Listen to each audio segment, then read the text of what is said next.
Today is 3rd of April.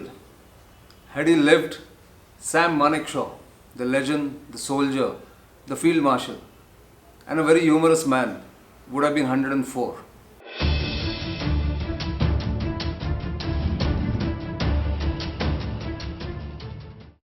Hi, this is Nitin Gokhale, and welcome to News Warrior, your own YouTube channel.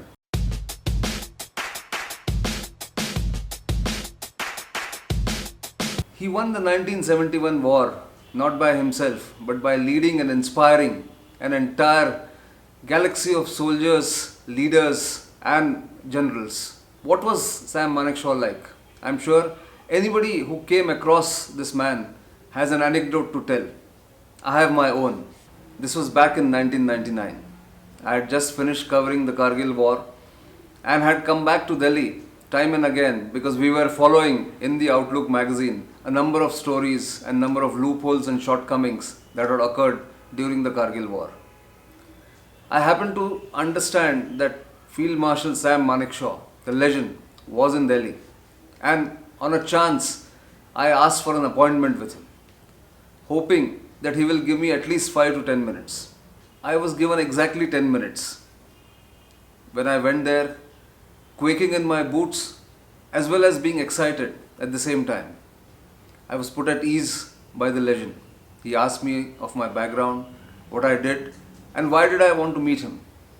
So I told him I just wanted to meet him to understand what kind of leadership that he provided during the 1971 war. He said, forget about the leadership. Just tell me what you feel covering the conflict in Kargil that has just finished. So I told him that I was inspired by the heroism of the soldiers. He said, exactly. The soldiers are the backbone of the Indian army. Then as we got talking, the 10 minutes were about to get over. And I wanted to ask him that did you not feel like becoming a governor or an ambassador like many of his predecessors and successors have become post-retirement? Sam Manekshaw smiled, and after a moment's pause he said, or he asked rather, son, how many governors are there in India? That time I think there were about 25 governors in the Indian federal system because of the 25 states that we had, and I said 25. And how many ambassadors? He asked. So I said maybe 100 plus. He said exactly. There are 100 and 125 plus people like governors and ambassadors, but there's only one army chief in this country. I've been that, and I don't want anything after that. I think that was the essence of the man. He was supremely self-confident and contented. He never looked for posts or even accolades. They came to him naturally. He was a magnet. There are so many anecdotes you would have heard about him. There are YouTube videos, some interviews which are available. But up close, the man was humane. He was completely at ease with what he had done.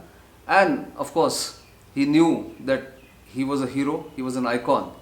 But he wore it lightly. He did not have attitude. He did not sound or seem pompous like many generals and admirals and air marshals do. One memory that I took away from there was that he treated everyone equally, even if it was the youngest of the officers. And then later, when I started researching on him, I went to do a documentary on his 100th birth anniversary to his home in Kunur. There I found so many people speaking about him and his simplicity and the life he led in Kunur post-retirement. There was this very interesting episode again, but that episode will have to wait because I've written about it extensively. And the title of that article was When Kennedy Drove Manekshaw. In short, I must tell you what it was about. There is a driver in the Defence Services Staff College which is next to Kunur in Wellington, in the Nilgiris. And there is this driver called Kennedy, who was named by his parents as Kennedy because he was born on the day when JF Kennedy was assassinated in the US in the 60s. So Kennedy used to be Sam Manekshaw's driver whenever he had an official assignment and when the staff college used to provide him with an official car. So Kennedy was full of anecdotes about the field marshal, the legend. And in my travel to Staff College from the Coimbatore airport, which takes about 2.5 hours to travel up to Wellington, he regaled me with so many episodes and so many encounters that he had with Sam Manekshaw. But that is quite another story. So, what was Sam Manekshaw all about? A soldier, a legend, as I mentioned. But where did it all begin? He was born in Amritsar to doctor parents in undivided India, was commissioned into the Indian Army through the Indian Military Academy in the early 30s. In fact, he was among the first few batches of the Indian Military Academy when the British decided to commission Indian citizens as officers. Interestingly, like Manekshaw, two of his other batchmates also went on to become chiefs of their respective armies, one in Pakistan, the other in Burma, now known as Myanmar. Manekshaw had early brushed with death in the Second World War. Fighting in Burma, he was grievously injured, so much so that his commanding officer thought he is about to die and therefore pinned the military cross, the only award that Sam Manekshaw won in his life as a soldier, on the battlefield itself. But he survived those wounds, came back, and then rose through the ranks until he became the commandant of the Defence Services Staff College in Wellington. He steadily rose through the ranks and was given important assignments because there were very few Indian military officers who had got promoted post the Second World War. As he became a senior officer and he got posted to the Defence Services Staff College as its commandant in the rank of Major General, Manekshaw ran into his first controversy. He had the habit of speaking his mind and sometimes too bluntly. Because of his blunt and frank talk, many people, including the then Defence Minister V.K. Krishna Menon, did not really like him. And Krishna Menon, being a vindictive man, instituted an inquiry against Sam Manekshaw. He was in the doghouse for a while, but luckily, as he himself has said many times, the 1962 debacle against the Chinese came to his rescue. The first Prime Minister, Pandit Jawaharlal Nehru, sent for him and straight away sent him to take over the 4 Corps, which was demolished by the Chinese in Tejpur. After arriving in Tejpur and looking at the army, which was in chaos and officers and soldiers were running helter-skelter, Sam Manekshaw is supposed to have said, "Gentlemen, I have arrived and there will be no withdrawal until I issue orders." There will be no orders issued, he said, and just stuck to his task of rebuilding not just the 4 Corps, but in later years, the Indian Army itself. That was the beginning of the rise of Sam Manekshaw as a leader, a military leader who inspired millions of soldiers. Through the 60s, Sam Manekshaw rose through the ranks steadily, became Army Commander in 1965 and continued to be Army Commander both in Western Command as well as in Eastern Command, and then became the Army Chief in 1969. War clouds were gathering in East Pakistan, what was then East Pakistan, now Bangladesh. By 1970 and early 1971, it was very clear that India is faced with a humongous problem of refugees pouring in from East Pakistan. War was inevitable, and Sam Manekshaw, more than anybody else, knew that Prime Minister Indira Gandhi would ask him and his forces to go into East Pakistan to help the Awami League and the Bangladeshi nationalists.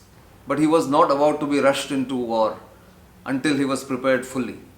As all of you know by now, he held on to his belief that India should not launch a war until fully prepared. So, between March 1971 and November 1971, Sam Manekshaw and his other colleagues leading the other two armed forces, the Indian Navy and the Indian Air Force, prepared the Indian armed forces fully to launch what is now known as India's greatest military and diplomatic triumph, the 1971 victory in Bangladesh. Sam Manekshaw, already an iconic leader, became a legend. The government, recognizing his contribution, decided to make him the first Field Marshal of the Indian Army. Later, of course, K.M. Kariappa was posthumously given the title of Field Marshal. Sam Manekshaw quietly retired to the hills of Nilgiri and of course became director of several institutions and banks and companies. But Sam Manekshaw, the legend, was ill-treated by the government of the day. The UPA government, then in power when he passed away in 2008, did not deem it fit to send any of their senior ministers or even the defense minister to Nilgiris during his last riots. None of the three military chiefs were also in attendance. For a man who is revered, respected, and loved by almost every patriotic Indian, this was a sad end. But notwithstanding the ill treatment by the government, Sam Manekshaw lives in our memory. But for me, the man epitomized what is soldiering and how dignified soldiers are when it comes to duty, honor, and courtesy. On his birth anniversary, the 104th birth anniversary of Field Marshal Sam Manekshaw, this is a humble tribute from News Warrior. Keep sending your suggestions, comments, and of course keep sharing and subscribing to this channel for bharatshakti.in. This is Nitin Gokhale signing off.